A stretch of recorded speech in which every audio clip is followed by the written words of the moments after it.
আসসালামু আলাইকুম। আপনারা শুনছেন সর্বশেষ আন্তর্জাতিক সংবাদ। শুরুতে শিরোনাম পড়ে বিস্তারিত। ইসরায়েলের সামরিক ঘাঁটিতে ক্ষেপণাস্ত্র ও ড্রোন হামলা। ২৪ ঘণ্টায় লেবাননে নিহত ৩১। হরমুজের কাছে ফের যুক্তরাষ্ট্র ইরানের তুমুল লড়াই। হাম ও উপসর্গ নিয়ে ২৪ ঘণ্টায় আরও ৯ শিশুর মৃত্যু।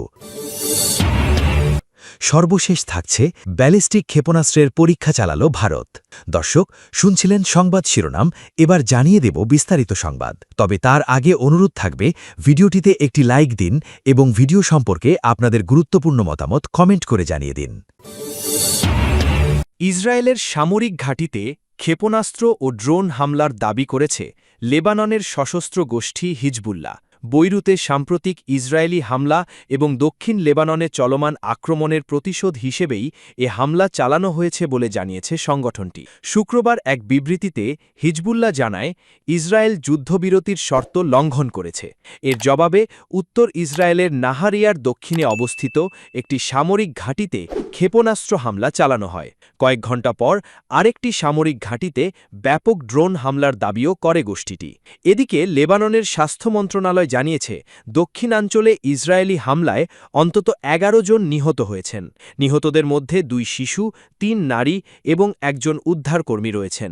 গত মাসে কার্যকর হওয়া যুদ্ধবিরতির পরও ইসরায়েল লেবাননে হামলা চালিয়ে যাচ্ছে। বুধবার বৈরুতের দক্ষিণাঞ্চলে চালানো হামলায় হিজবুল্লাহর এক জ্যেষ্ঠ কমান্ডার নিহত হন। ওই হামলাকে কেন্দ্র করেই নতুন করে উত্তেজনা ছড়িয়ে পড়ে। ইসরায়েলি সেনাবাহিনী জানিয়েছে, হিজবুল্লাহর প্রথম হামলার সময় উত্তরাঞ্চলের কয়েকটি এলাকায় বিমান হামলার সতর্ক সংকেত বাজানো হয়। একই সঙ্গে দক্ষিণ লেবাননের কয়েকটি শহর ও গ্রামের বাসিন্দাদের দ্রুত এলাকা ছাড়ার নির্দেশ দেওয়া হয়েছে। হিজবুল্লাহ আরও দাবি করেছে, দক্ষিণ লেবাননে অবস্থিত ইসরায়েলি সৈন্যদের লক্ষ্য করেও একাধিক হামলা চালানো হয়েছে। যুক্তরাষ্ট্রের মধ্যস্থতায় হওয়া যুদ্ধবিরতি চুক্তিতে বলা হয়েছিল, বড় ধরনের হামলা বা লঙ্ঘনের ঘটনা ঘটলে ইসরায়েল আত্মরক্ষার জন্য ব্যবস্থা নিতে পারবে। তবে সাম্প্রতিক পাল্টাপাল্টি হামলায় অঞ্চলটিতে আবারও বড় ধরনের সংঘাতের আশঙ্কা দেখা দিয়েছে। ২৪ ঘণ্টায় লেবাননে নিহত ৩১ জন। যুদ্ধবিরতির মধ্যেও লেবাননে ব্যাপক হামলা চালিয়েছে ইসরায়েল। দেশটির হামলায় গত ২৪ ঘণ্টায় অন্তত ৩১ জন নিহত হয়েছেন। নিহতদের মধ্যে একজন উদ্ধারকর্মীও রয়েছেন। শনিবার মিডল ইস্ট আইয়ের এক প্রতিবেদনে এ তথ্য জানানো হয়েছে। লেবাননে স্থানীয় গণমাধ্যমের খবরে বলা হয়েছে, শুক্রবার দক্ষিণ লেবাননের বিভিন্ন এলাকায় ইসরায়েলের ব্যাপক হামলায় অন্তত ৩১ জন নিহত হয়েছেন। দেশটির রাষ্ট্রীয় সংবাদ সংস্থা ন্যাশনাল নিউজ এজেন্সি জানিয়েছে, গত ২ মার্চ ইসরায়েলি বাহিনী ও হিজবুল্লাহর মধ্যে আবার সংঘর্ষ শুরু হওয়ার পর এটি ছিল সবচেয়ে ভয়াবহ দিনগুলোর একটি।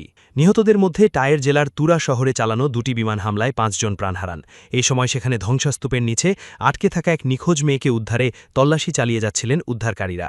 এছাড়া হাসবাইয়া জেলার কাফার শৌবা ও কাফার হামামের মাঝামাঝি একটি গাড়িতে ইসরায়েলি ড্রোন হামলায় এক সিভিল ডিফেন্স কর্মী নিহত হন। বিন্ত জাবাইল ও নাবাতিহে জেলাতেও আরও কয়েকটি হামলা হয়েছে, এতে অনেক মানুষ নিহত হয়েছেন। এর মধ্যে আস সুলতানিয়া এলাকায় ৪ জন নিহতের খবর পাওয়া গেছে।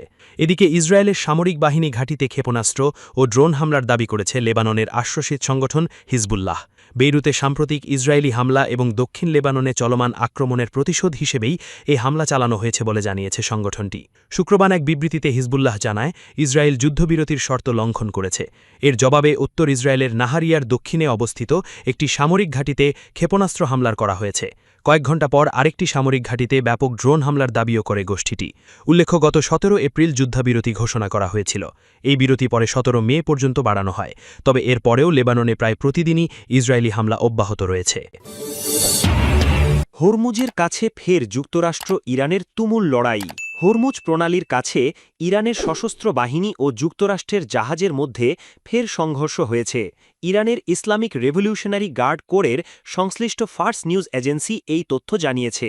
তবে এসব হামলা নিয়ে আনুষ্ঠানিকভাবে কোনো পক্ষই কোনো মন্তব্য করেনি। এছাড়া সর্বশেষ এই সংঘাতে কী পরিমাণ ক্ষয়ক্ষতি বা হতাহতের ঘটনা ঘটেছে সেই সম্পর্কে তাৎক্ষণিকভাবে কিছু জানা যায়নি।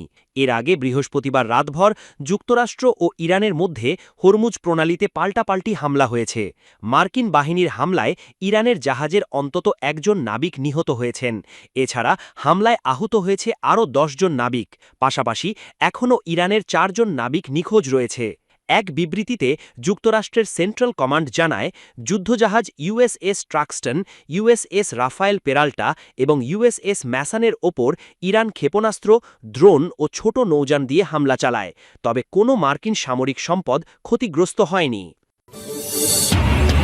হাম ও উপসর্গ নিয়ে ২৪ ঘণ্টায় আরও ৯ শিশুর মৃত্যু। দেশে হাম ও হামের উপসর্গ নিয়ে গত ২৪ ঘণ্টায় ৯ শিশুর মৃত্যু হয়েছে। একই সময়ে নতুন করে হাম ও হামের উপসর্গ শনাক্ত হয় ১,৪৩৫ শিশুর। শনিবার দুপুর ২:৩০টার দিকে স্বাস্থ্য অধিদপ্তরের হেলথ এমার্জেন্সি অপারেশন সেন্টার ও কন্ট্রোল রুম থেকে এই তথ্য জানানো হয়। স্বাস্থ্য অধিদপ্তরের তথ্যানুযায়ী গত ২৪ ঘণ্টায় সন্দেহজনক হাম রোগীর সংখ্যা ৯৪৬, সন্দেহজনক হাম রোগীর সংখ্যা ৭৬৯, আর একই সময়ে হাসপাতাল থেকে ছাড়া পাওয়া রোগীর সংখ্যা ৪৪৯। গত ১৫ মার্চের পর থেকে এখনও পর্যন্ত হামে ৬১ শিশুর মৃত্যু হয়েছে। একই সময়ে সন্দেহজনক হামজনিত মৃত্যুর সংখ্যা ২৯১। এর মধ্যে সবচেয়ে বেশি মৃত্যু ঢাকায়। ১৫ মার্চের পর থেকে এখনও পর্যন্ত নিশ্চিত হামে আক্রান্ত হয়েছেন ৬,৯৫৭ শিশু। একই সময়ে সন্দেহজনক হামে আক্রান্তের সংখ্যা ৪৭,৬৫৬ শিশু। এখনও পর্যন্ত হাম সন্দেহে হাসপাতালে ভর্তি হয়েছে ৩৩,৬৩১ শিশু এবং সুস্থ হয়ে হাসপাতাল থেকে ছাড়া পেয়েছে ২৯,৭৪৬ জন। হামের উপসর্গ, শিশুর মৃত্যু। ব্যালিস্টিক ক্ষেপণাস্ত্রের পরীক্ষা চালাল ভারত। পরমাণু অস্ত্র বহনে সক্ষম আন্তঃমহাদেশীয় ব্যালিস্টিক ক্ষেপণাস্ত্রের পরীক্ষামূলক উৎক্ষেপণ করেছে ভারত। শুক্রবার সন্ধ্যায় ওড়িশা উপকূলে দেশটির প্রতিরক্ষা গবেষণা ও উন্নয়ন সংস্থা এবং বিমান বাহিনীর যৌথ তত্ত্বাবধানে এই পরীক্ষা পরিচালিত হয়। ভারতের প্রতিরক্ষা মন্ত্রণালয় জানিয়েছে, ট্যাকটিক্যাল অ্যাডভান্সড রেঞ্জ অগমেন্টেশন নামে পরিচিত এই ব্যবস্থার প্রথম ফ্লাইট ট্রায়াল সফল হয়েছে।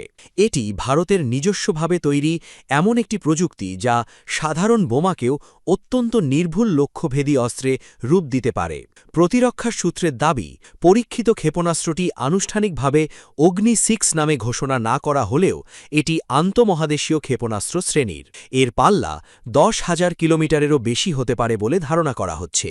বর্তমানে যুক্তরাষ্ট্র, রাশিয়া, চীন ও উত্তর কোরিয়ার কাছেই ১২,০০০ কিলোমিটারের বেশি পাল্লার আন্তঃমহাদেশীয় ক্ষেপণাস্ত্র প্রযুক্তি রয়েছে। ভারত এই সক্ষমতা পুরোপুরি অর্জন করতে পারলে বিশ্বের প্রায় যে কোনো অঞ্চল তাদের ক্ষেপণাস্ত্রের আয়তায় চলে আসবে। সম্প্রতি এক প্রতিরক্ষা সম্মেলনে ভারতের প্রতিরক্ষা গবেষণা সংস্থার চেয়ারম্যান সামির ভি কামাত বলেন, সরকার অনুমোদন দিলেই অগ্নি-6 কর্মসূচি এগিয়ে নিতে তারা প্রস্তুত। প্রযুক্তিগত প্রস্তুতি ইতিমধ্যেই সম্পন্ন হয়েছে বলেও জানান। এরই মধ্যে ক্ষমতাসীন দল বিজেপি সামাজিক যোগাযোগ মাধ্যমে অগ্নি-6 নিয়ে একটি ভিডিও প্রকাশ করে। সেখানে বলা হয়, বহুমুখী ওয়ারহেড বহনে সক্ষম এই ক্ষেপণাস্ত্র ভারতের নিরাপত্তা আরও শক্তিশালী করবে এবং দেশকে বিশ্বের শক্তিধর রাষ্ট্রের কাতারে নিয়ে যাবে। তথ্যসূত্র দ্য টাইমস অফ ইন্ডিয়া।